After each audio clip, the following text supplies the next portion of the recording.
মধ্যপ্রদেশ থেকে আসাম পর্যন্ত বিস্তৃত নিম্নচাপ অক্ষরেখা। এই অক্ষরেখাটি ছত্তিশগড়, ঝাড়খণ্ড, গাঙ্গেয় পশ্চিম এবং বাংলাদেশের ওপর দিয়ে গিয়েছে।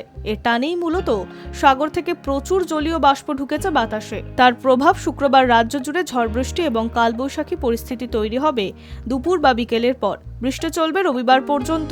সোমবার আংশিক মেঘলা আকাশ, মঙ্গলবার থেকে পরিষ্কার আকাশ। তাপমাত্রা ক্রমশ বাড়বে আগামী বুধবার থেকে। শুক্রবারও দক্ষিণের বেশ কিছু জেলাতে কালবৈশাখীর সতর্কতা। বেশিরভাগ জেলাতেই 50 থেকে 60 কিলোমিটার গতিবেগে দমকা ঝোড়ো বাতাস বইতে পারে। বজ্রবিদ্যুৎ সহ হালকা থেকে মাঝারি বৃষ্টির পূর্বাভাস।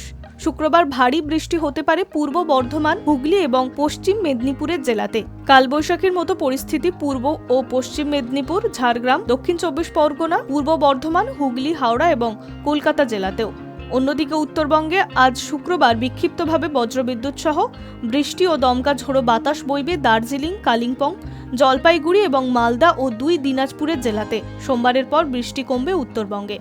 কলকাতা 22 কিলোমিটার বৃষ্টি এবং ঘন্টায় 70 কিলোমিটার গতিবেগে কালবৈশাখীর হাল ধরে কলকাতায় বৃহস্পতিবার রাতের তাপমাত্রা স্বাভাবিকের চেয়ে প্রায় 5 ডিগ্রি নেমে গিয়েছে। ফলে শুক্রবার সকালে মনোরম আবহাওয়া। যদিও বিকালের পর ফের দমকা ঝোড়ো হাওয়া এবং মাঝারি বৃষ্টির সম্ভাবনা রয়েছে। শুক্রবার দিনের তাপমাত্রা বৃহস্পতিবারের অনুপাতে সামান্য কম থাকবে। রাতের তাপমাত্রা বৃষ্টি না হলে সামান্য বাড়তে পারে। রাতের তাপমাত্রা স্বাভাবিকের চেয়ে প্রায় 5.5 ডিগ্রি নেমে 20.9 ডিগ্রি। বৃহস্পতিবার দিনের সর্বোচ্চ তাপমাত্রা স্বাভাবিকের চেয়ে প্রায় 1.5 ডিগ্রি কমে 34.3 ডিগ্রি। বাতাসে জলীয় বাষ্পের পরিমাণ এই মুহূর্তে 52%। বেলা বাড়লে 96% হবে। বিকালের দিকে 100% হতে পারে। গত 24 ঘন্টায় কলকাতার আলিপুরে বৃষ্টি হয়েছে 22 মিলিমিটার। High news network.